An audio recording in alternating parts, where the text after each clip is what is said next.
But he said to them, "It is I, do not be afraid." Then they willingly received him into the boat, and immediately the boat was at the land where they were going. John 6, verses 20 and 21.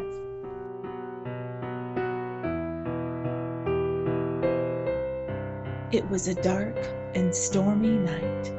While that might make for an excellent start of a novel, it was probably a terrifying prospect for the disciples being tossed in a boat on the sea. Then, to make things worse, they see what they think is a demon or a ghost coming across the wind-whipped waves. Maybe this apparition was even the cause of the storm. Even worse, they were alone. Yeshua had realized that some of the crowd they were ministering to was going to try to force him into their image of who Messiah was supposed to be. They intended to take him by force and try to raise him up as an earthly king to overthrow the Roman rule. He sent the disciples by boat to Capernaum and retreated into the mountain to privacy before mob mentality could overtake the remainder of the people.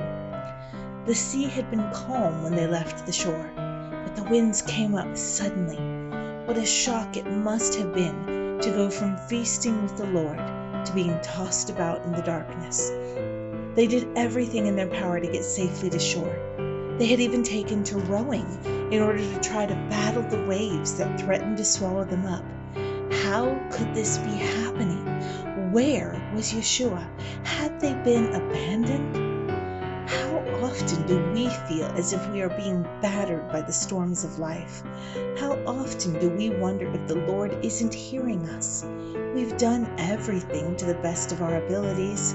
We've read His Word and tried to be good people, and it simply isn't enough. Life becomes dark, and we don't trust our eyes when we see Him walking across the stormy waves towards us. We can't do it without Him. Just as He saw the plight of the disciples from far away on the other shore, He keeps watch over us too. He knows that the waves are battering us and that we are afraid. He knows the limits of our human strength. And when we least expect Him to be there, He will come walking across the storm toward us, saying, "It is I. Do not be afraid."